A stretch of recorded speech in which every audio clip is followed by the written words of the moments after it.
네, 오늘 갈라디아서 강의 함께 기도하고 시작하도록 하겠습니다. 하나님, 오늘 갈라디아서 말씀을 통하여 저희들 또한 하나님을 아는 지식이 쌓여가게 하여 주시옵소서. 무엇보다 바울이 고민하고 고뇌했던 그 부분들을 저희들이 깊이 묵상하게 하여 주시고, 우리가 하나님의 통치 안에서 살아가는 그 삶을 우리들의 삶으로 하나님의 자녀임을 보이는 그 은혜가 무엇인지 오늘 말씀을 통해 보게 하여 주시옵소서.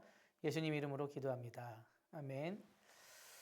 네, 오늘 갈라디아서 말씀 성경 공부 진행하도록 하겠습니다. 먼저 갈라디아 위치는 그 비시디의 안디옥, 이고니온, 루스드라, 더베와 같은 성읍이 있었던 지역이에요. 이렇게 어딘지 구체적으로 알지는 않으셔도 괜찮을 것 같아요.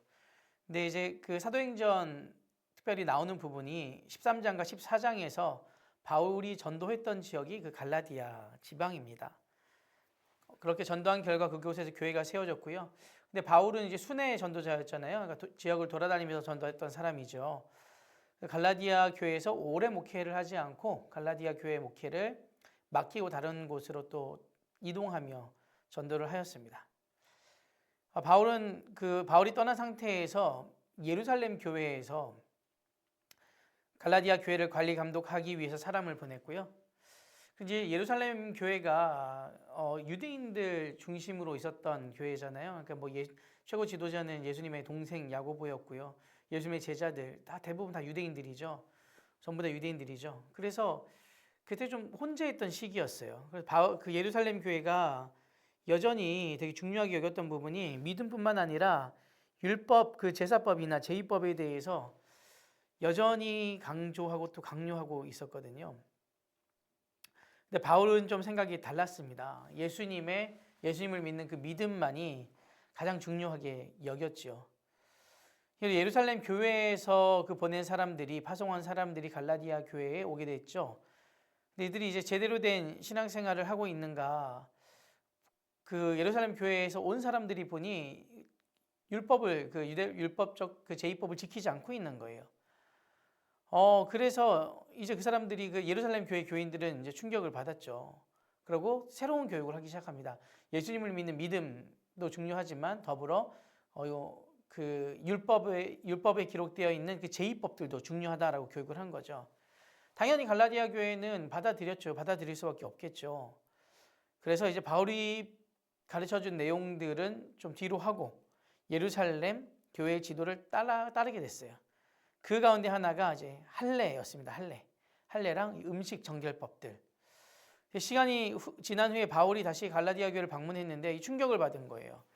자신이 가르쳐준 그 신앙의 모습들은 사라지고 할례나 율법적인 제의법이 훨씬 더 중요하게 되었단 말이에요. 그래서 바울은 그것을 강하게 질타하면서 이것은 거짓 복음이라고 얘기합니다. 그래서 율법의 제의법을 지키는 것이 아니라 예수 그리스도를 믿는 그 믿음이 가장 중요하다.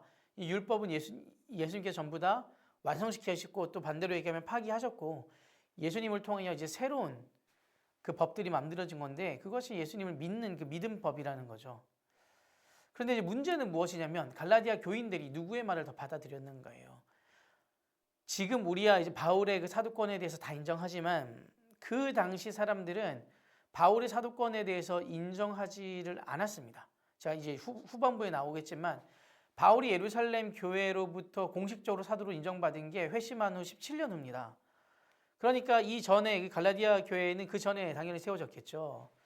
그러니까 사람들이 바울의 권위보다 예루살렘 교회의 권위를 훨씬 더 크게 여겼단 말이에요. 예루살렘 교회 지도자들이 누굽니까? 베드로, 요한, 예수님의 가장 가까이 있었던 제자들이고 심지어 예루살렘 교회 최고 지도자는 야고보였어요. 야고보는 예수님의 친동생입니다. 그렇기 때문에 일반적인 상식으로 일반적인 눈으로 보기에도 예수님의 제자가 아니었던 바울의 얘기를 듣는 것보다 예수님의 제자고 예수님의 동생이 함께 살았던 예수님의 동생인 야고보의 가르침이 훨씬 더 크게 다가왔겠죠. 네.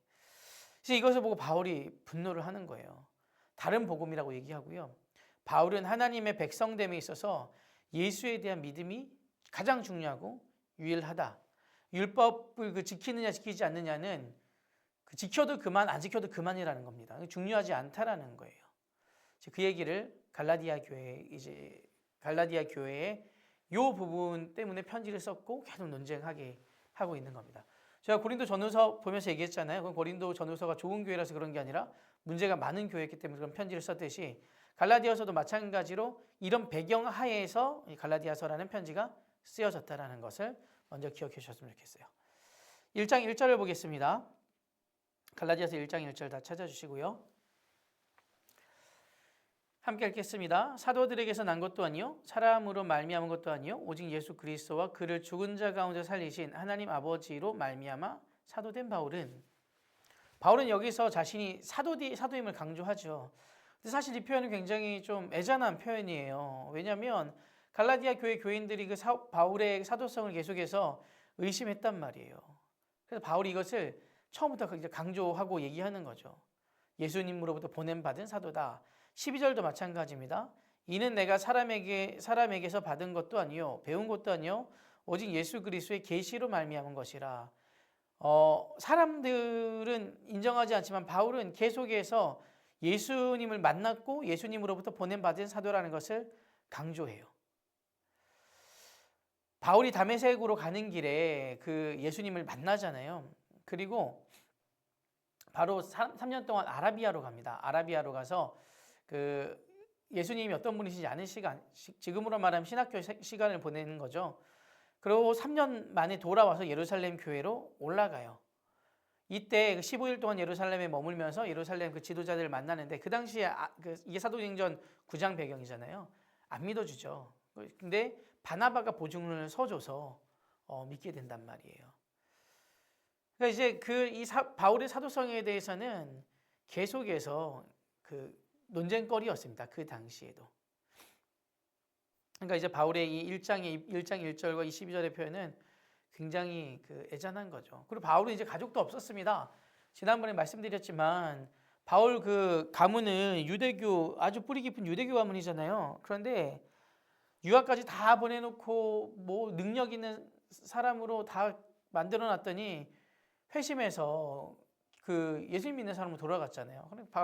바울이 가족들이랑 전부 다 친가까지도 전부 다 관계가 끊기지 않았을까로 생각이 되는 거죠. 바울 가족 된 얘기가 거의 나오지 않습니다. 네. 그러니까 이렇게까지 해서 예수님을 전했는데 그 사람들에게도 사도성을 인정받지 못하니 한 개인으로서 굉장히 슬픈 일이고 애잔한 일이죠. 그 바울도 그게 굉장히 많이 신경이 쓰였다는 겁니다. 네. 2장 좀 보겠습니다. 2장 7절 같이 좀 볼게요. 2장 7절 찾아주세요.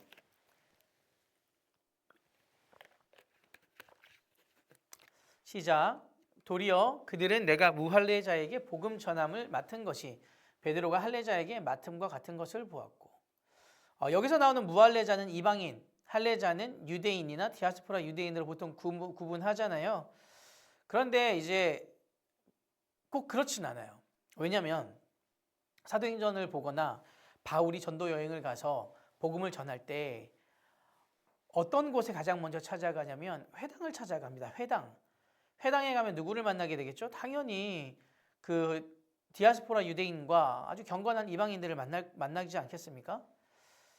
사실 바울이 그 순수 이방 사람들에게 복음을 전한 것은 사도행전 17장에 그 아테네 지역이 거의 유일하고요. 네, 그리고 첫 번째 그 유럽으로 딱 넘어가는 그 시점에서 그곳에 회당이 없어서 여인들을 향해서 복음을 전하는 것 외에는 다 회당 중심으로 복음을 전합니다. 아테네에서도 왜 그랬냐면 데살로니가에서 복음을 전하다가 유대인들이 바울 죽이려고 쫓아오거든요. 그래서 베레아로 피신하게 되고 베레아까지 쫓아왔고 그리고 다시 아테네까지 피신을 해요. 그러니까 본의 아니게 아테네까지 가게 된 거죠. 그러니까 무의식적으로 바울은 그 이방인들 대상으로만 복음을 전했다고 생각하는데 그렇지 않습니다. 그 지역은 아테네밖에 없고요. 그리고 아주 핍박받는 그런 우발적인 상황에서 일어난 일입니다. 사도행전을 보면 바울은 항상 회당 중심으로 복음을 전했어요. 그런데 이제 베드로는 할례. 왜 그 바울은 무할례라고 얘기하냐면 베드로가 주로 복음을 전했던 지역은 그 유대인들이 주로 살고 있는 가나안 쪽 지역이었단 말이에요. 일반 유대 지역이었단 말이죠. 유대인들 다 당연히 할례를 받잖아요. 그래서 할례자라고 얘기한 거고요.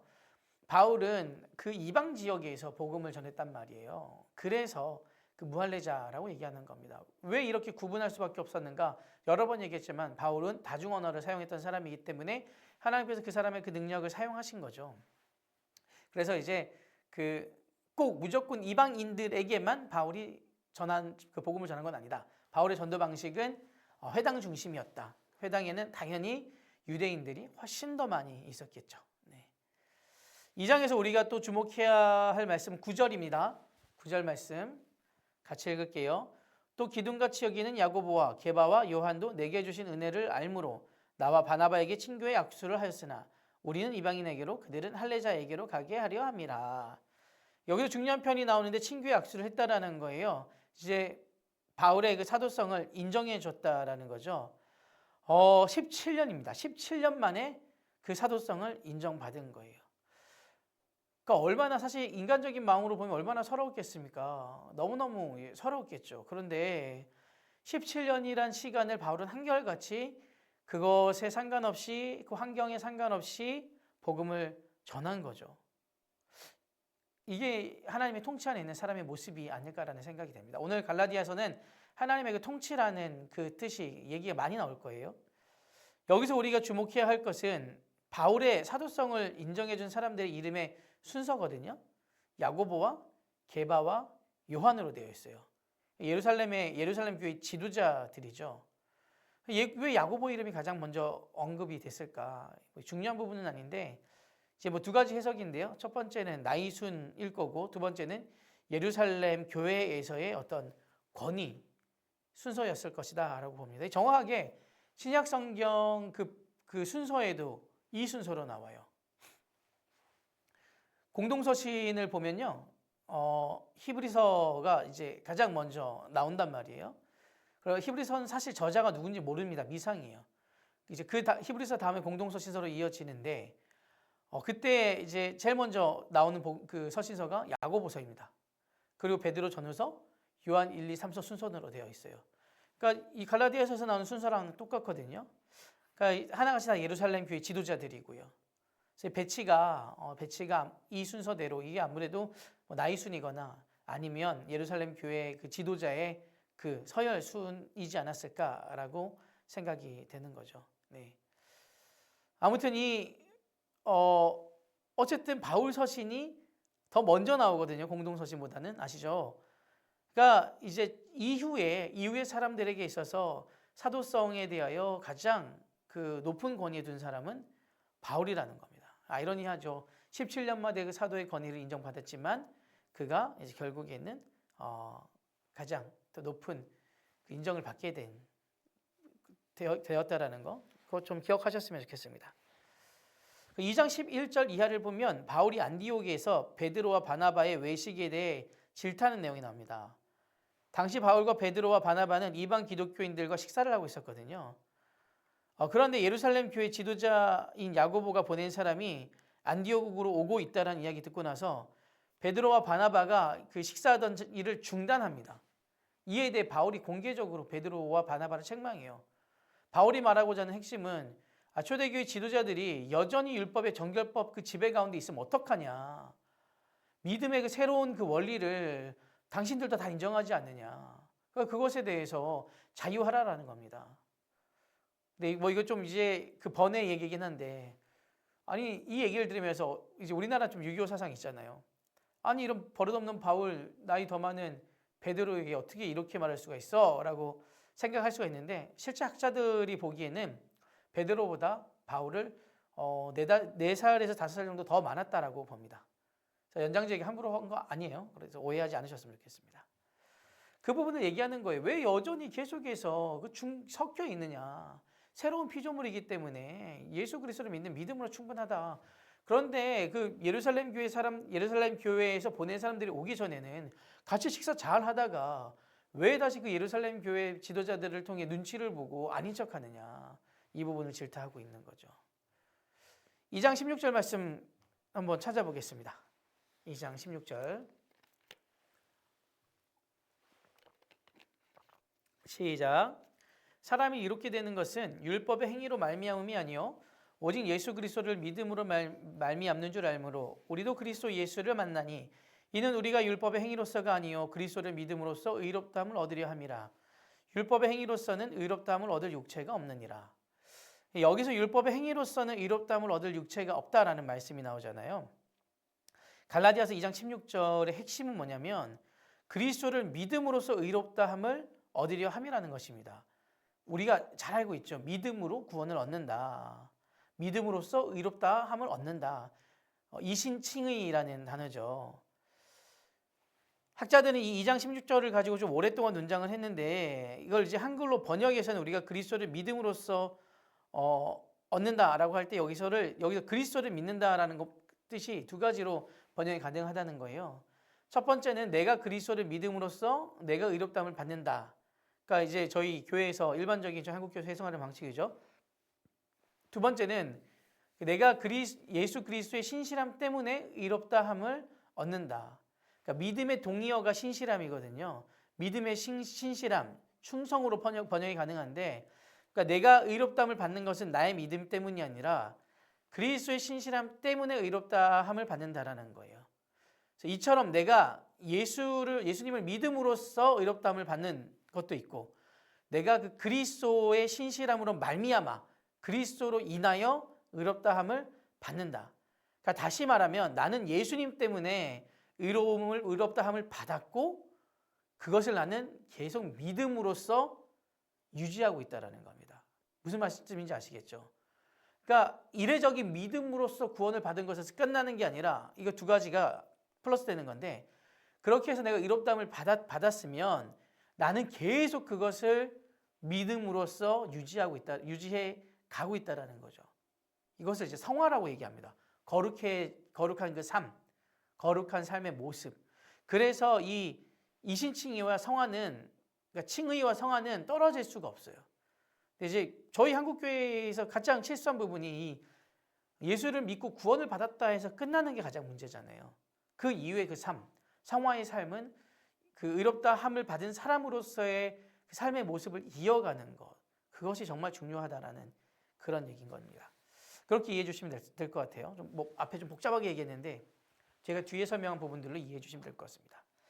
3장 11절에 또 하나님 앞에서 아무도 율법으로 말미암아 의롭게 되지 못할 것이 분명하니 이는 의인은 믿음으로 말미암아 살리라 했습니다. 이것은 하박국 2장 4절 말씀이랑 똑같은 거죠. 보라 그의 마음은 교만하며 그 속에는 정직하지 못하니 의인은 그의 믿음으로 말미암아 살리라.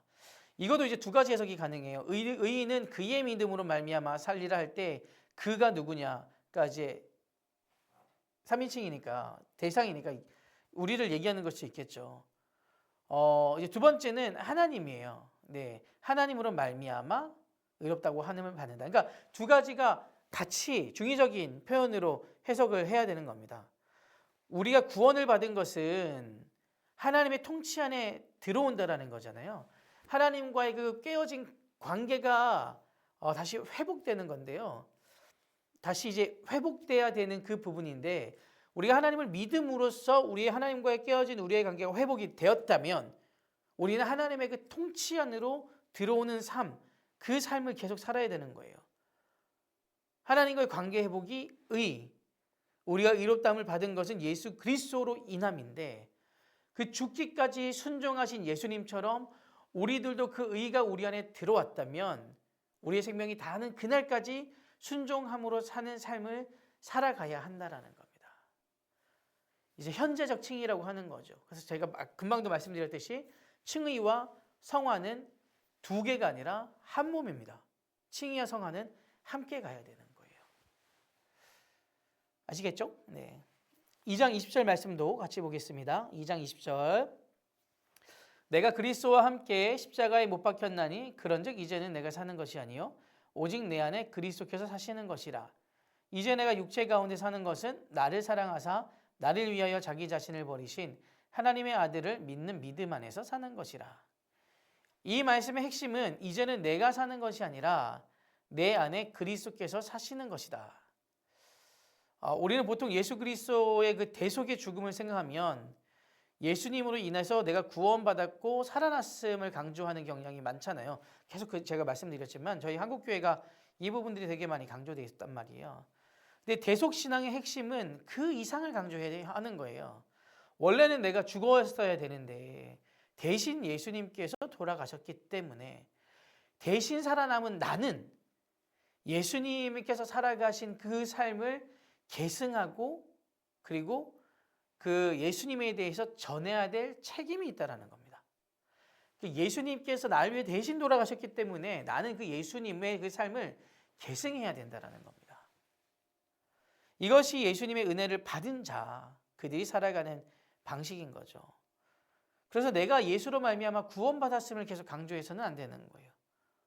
그래서 그럼 나는 이제 어떻게 살아야 하는 것인가? 이 질문을 해야 한다는 거죠. 그래서 우리가 원하는 바 그 욕망대로 살아가서는 안 됩니다. 예수님의 뜻에 순종하는 삶, 이 대속신앙의 핵심이거든요. 그래서 저희가 순종해야 되는 거예요. 예수님께서 이루고자 했던 이 땅의 그 하나님의 나라를 내가 대신 이루어야 될 이 책무가 있는 거죠. 왜요? 예수님께서 날 대신해서 돌아가셨기 때문에 이제 우리가 이 땅에서 그 예수님께서 이루고자 하는 그 나라를 대신 이뤄내야 된다는 겁니다.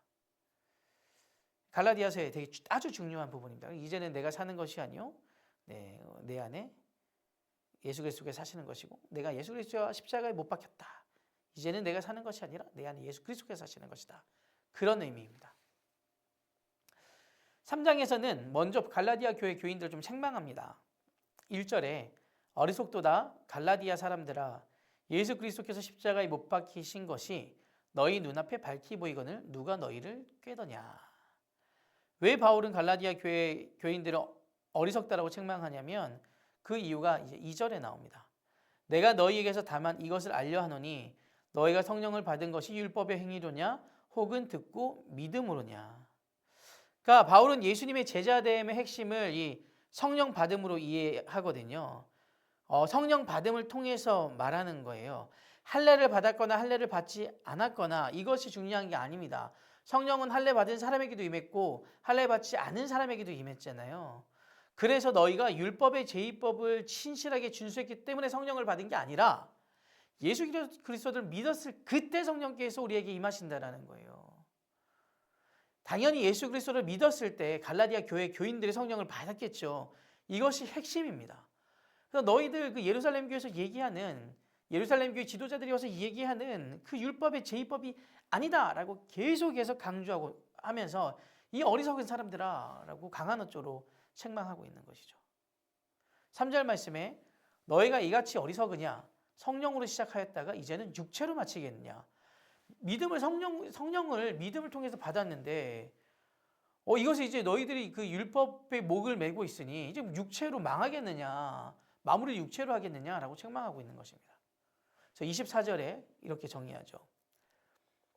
3장 24절 말씀 시작. 이같이 율법이 우리를 그리스도께로 인도하는 초등교사가 되어 우리로 하여금 믿음으로 말미암아 의롭다함을 얻게 하려 함이라. 네, 이 율법을 초등교사라고 얘기합니다. 율법에 기록되어 있는 그 정결법들, 제의법들 모든 것이 초등교사의 역할로 다 마무리가 됐다라는 거예요. 이제 당신들은 예수 그리스도를 믿음으로써 주님의 그 하나님의 그 자녀가 됐고 하나님의 통치 안으로 들어온 사람들인데 그러면 예수 그리스도의 말씀으로 살아가야 되는데 당신들은 성인들인데 왜 다시 자꾸 초등교육을 받으려고 그러느냐. 이미 율법은 그 역할을 다 마쳤다라는 것을 말하는 것이죠. 그래서 3장 28절에는 믿음 안에서 우리가 경험하게 되는 새로운 질서가 나오는 거예요. 고린도후서 5장 17절에 그런 중 누구든지 그리스도 안에 있으면 새로운 피조물이다라고 기록되어 있잖아요. 제가 지난주에 말씀드렸죠. 이것은 새로운 질서 안에 들어온다는 건데 새로운 질서는 하나님의 통치를 말하는 겁니다. 하나님의 통치 안에 거하게 되면 우리를 지배했던 그 모든 사상에서부터 자유로워진다는 거예요. 그래서 그동안 갖고 있었던 모든 지식들, 그 당시 그 지역의 가장 중요했던 시대적인 정신들, 시대적인 흐름들 전부 다 의미 없다라는 겁니다. 그렇죠? 예수 그리스도를 믿는 그것이 새로운 질서로 들어가게 될 것이고 우리는 그로 인하여 새로운 피조물이 되었다라는 겁니다. 3장 28절에 너는 유대인이나 헬라인이나 종이나 자유인이나 남자나 여자나 다 그리스도 예수 안에서 하나이니라. 유대인과 헬라인 사이에 엄청난 장벽이 있었고요. 종교 사이에도 장벽이 있었고요.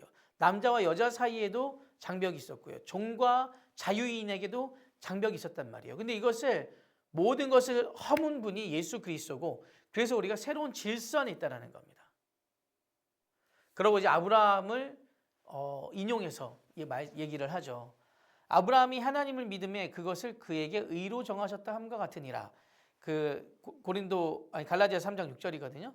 이 말이 무엇이냐면, 사실 그 이스라엘 백성이 아브라함부터 시작되었죠. 아브라함부터 시작되었지만 실제적으로는 하나님께서 이스라엘 백성과 언약을 맺은 건 시내산에서잖아요. 출애굽에서 나와가지고, 그렇죠? 혈통으로는 아브라함의 후손들이지만 아브라함은 굳이 따지고 보면 가나안 쪽 사람이 아니잖아요. 그러니까 이 사람들 시선으로 보면 아브라함은 이방인입니다. 물론 그들이 아브라함부터 시작되었긴 했지만 아브라함은 메소포타미아 지역 사람이에요. 지금 이라크 지역 사람이란 말이에요. 그런데 아브라함이 어떻게 하나님의 자녀가 되었냐? 하나님 말씀을 순종해서 하나님을 믿고 그곳에서 나왔기 때문이에요. 그러니까 바울은 그것을 논리적으로 설명하고 있는 겁니다. 아브라함이 어떻게 하나님의 그 자녀가 되었느냐? 그것은 아브라함이 믿음으로 하나님의 말씀을 순종하고 믿음으로 나왔기 때문에 가능한 것이다. 그래서 그가 의롭다라고 인정을 받은 것이다. 할례는 그 이후에 나중에 그 아브라함과 이제 언약을 맺은 이후에 행하는 거였지만 아브라함이 할례를 받아서 하나님의 자녀가 된 건 아니잖아요. 아브라함부터 시작된 그 할례는 그 이전에 먼저 믿음으로 됐다라는 겁니다. 그것을 계속해서 강조하고 있는 거예요. 할례보다 믿음이 우선이다. 그래서 당신들도 아브라함처럼 믿음으로써 예수 그리스도의 그 통치 안으로 들어와야 한다라는 것을 설명하고 있는 거죠. 그러니까 계속해서 대립이에요. 율법이냐 믿음이냐. 바울은 무조건 믿음이다. 율법은 이제 다 폐한 것이다. 예전에 초등교사였다. 이제는 우리가 거기에 지배를 받을 필요가 없다라는 거죠. 혼돈의 시기일 수 있었겠죠. 당연히 그때 넘어가는 시점이었잖아요. 그렇기 때문에 하지만 이제 바울은 이것을 명확하게 딱 기준을 정해주는 거예요. 그리고 4장에서는 갈라디아 교회가 바울을 얼마나 사랑했는지에 대한 내용이 나옵니다. 갈라디아서 4장 15절인데요. 너희의 복이 지금 어디 있느냐? 내가 너희에게 증언하노니 너희가 할 수만 있었더라면 너희의 눈이라도 빼어 나에게 주었으리라. 그러니까 갈라디아 교회가 정말 바울을 많이 사랑했다는 거죠. 이것을 보면서 바울의 그 시력이 굉장히 안 좋았다는 것을 알 수가 있습니다. 그래서 바울의 병을 얘기할 때 뭐 안질이냐 간질이냐 얘기가 있는데 학자들의 이제 전체적인 의견은 이 두 가지가 다 있었을 것이라고 봐요. 근데 이제 바울은 참 이런 제약이 많았던 사람이에요.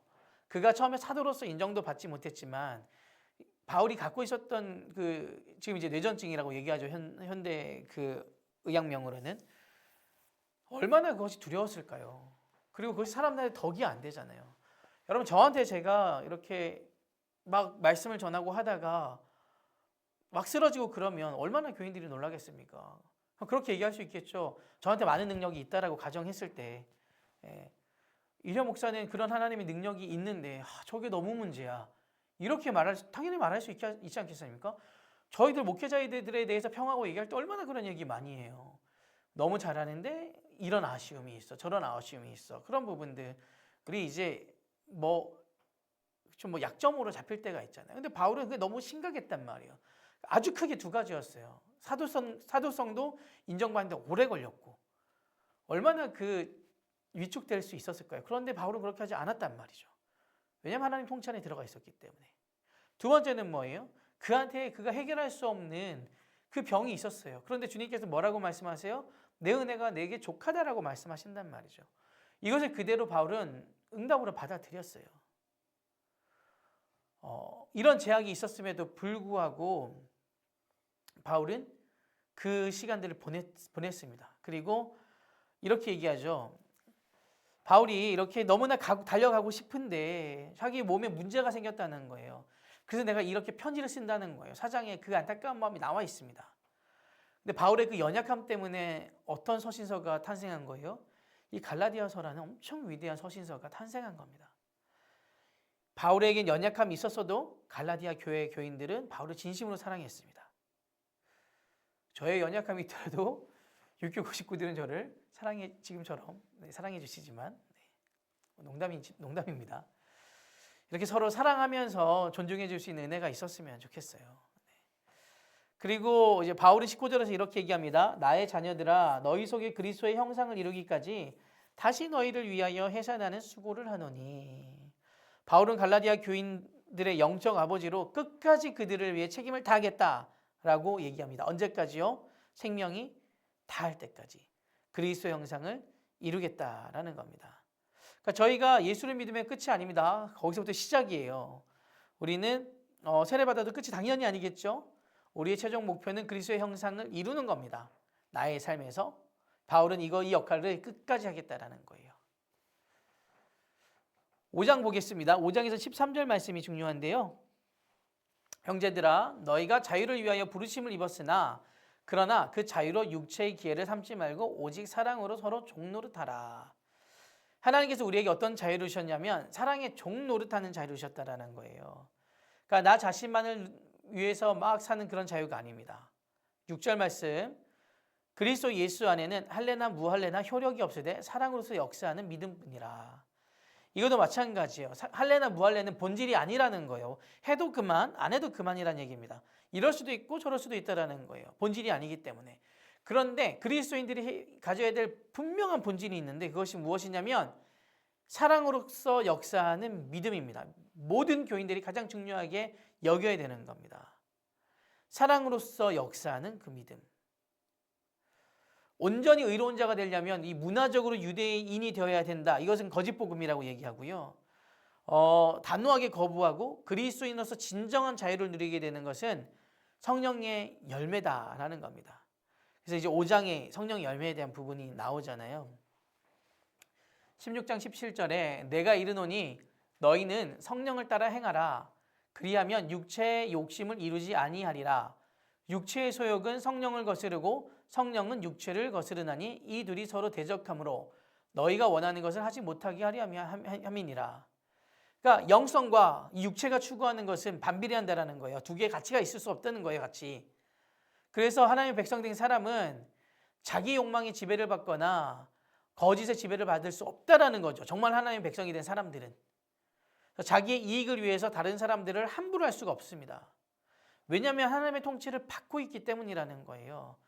그래서 그 삶을 통하여 이 사람이 성령에 속한 사람인지 아닌지를 누구나 다 알 수 있다는 겁니다. 그 사람의 삶을 통하여.